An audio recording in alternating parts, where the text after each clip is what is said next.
Hello friends, welcome to AshVal சமையல். இன்றைக்கி நம்ம பார்க்க போகிற ரெசிபி ஒரு ஹெல்த்தியான சம்பா கோதுமை வச்சு நம்ம ஒரு வெண்பொங்கல் செய்ய போகிறோம். வாங்க அதை எப்படி செய்கிறதுன்னு பார்க்கலாம். அதுக்கு நான் ஒரு கப்பு சம்பா கோதுமை எடுத்துக்கிறேன். அதை நல்லா வறுத்துக்கோங்க. ஓரளவு பொரிய அரிசி மாதிரி வருங்க. அது ஒரு 2 நிமிஷம் வறுத்திங்கன்னா கரெக்டாக இருக்கும். எண்ணெய் இல்லாமல் ட்ரை ரோஸ்ட் பண்ணிக்கணும். அதில் ஒரு அரை கப்பு பாசிப்பருப்பு, அதையும் நான் சுத்தமாக கழுவி அதையும் நான் அதோடு சேர்த்துக்கிறேன். அதையும் சேர்த்து ஒரு 2 நிமிஷம் நல்லா வறுத்துக்கோங்க. பாருங்கள், ரெண்டும் சேர்ந்து நல்லா வறுப்பட்டுருச்சு. இப்போது இதுக்கு ஒரு 6 கப்பு தண்ணி ஊற்றிக்கிறேன். அதாவது 1.5 கப்புக்கு 3 கப் தண்ணி ஊற்றுவோம். அதுக்கு பதிலாக டபுளாக 6 கப்பு தண்ணி நான் ஊற்றிக்கிறேன். நடுவில் உங்களுக்கு தண்ணி தேவைப்பட்டால் கூட நீங்கள் கொஞ்சம் வெந்நீர் ஆட் பண்ணிக்கலாம். இப்போ 6 கப் தண்ணி ஊற்றிட்டேன். இப்போ இதில் நான் ஒரு 2 ஸ்பூன் உப்பு சேர்த்துக்கிறேன். ஒரு அரை ஸ்பூன் மஞ்சத்தூள் சேர்த்துக்கிறேன். சேர்த்து இது இப்போ மூடி போட்டு நல்லா நம்ம வேக விட்டுறலாம். சம்பா கோதுமை கொஞ்சம் வேக டைம் எடுக்கும். பாருங்கள், நான் ஒரு 20 நிமிஷம் லோ ஹீட்டில் வச்சு வேக வச்சேங்க. அப்பப்போ நடுவில் எடுத்து நம்ம கிளறி விடணும். பாருங்கள், இந்த அளவு வெந்துருச்சு. இப்போ இதை நம்ம அப்படியே மூடி போட்டு எடுத்து வச்சிடலாம். இப்போ நம்ம தாளிப்பு ரெடி பண்ணிக்கலாம்.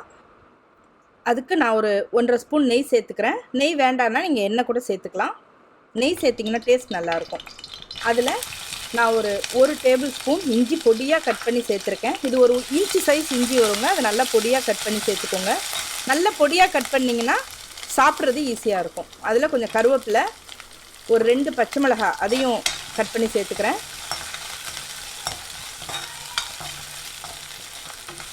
நல்லா வதக்கிக்கோங்க. அதோட ஒரு 10 முந்திரி அதையும் நான் சேர்த்துக்கிறேன். சேர்த்து நல்லா வதக்கிக்கோங்க. நல்லா முந்திரி கலர் மாறுற அளவு வதக்கிக்கோங்க.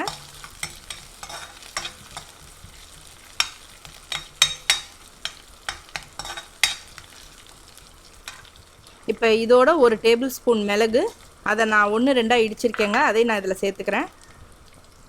அதோட ஒரு 1.5 டீஸ்பூன் ஜீரகம், அதையும் நான் சேர்த்துருக்கேன். மிளகை நம்ம இந்த மாதிரி இடித்து சேர்க்கும் போது எடுத்து தனியாக வைப்பாங்க இல்லையா, அது இருக்காது. பொங்கலோடைய சேர்த்து சாப்பிட்ருவாங்க. அதோட ஒரு அரை டீஸ்பூன் பெருங்காயம் சேர்த்துருக்கேன். இப்போது தாளிப்பு முடிஞ்சிருச்சுங்க. இப்போ இதை நம்ம பொங்கலோட சேர்க்க போகிறோம். நல்லா பொங்கலோட சேர்த்து நல்லா கலந்து விட்டுருங்க. இதை நம்ம நல்லா கலந்து விட்டுட்டு அடுப்பை ஆஃப் பண்ணிவிட்டு ஒரு 15 நிமிஷம் அப்படியே விட்டுருங்க. அப்போ அதோட ஃப்ளேவர்லாம் நல்லா பொங்கலில் இறங்கிடும்.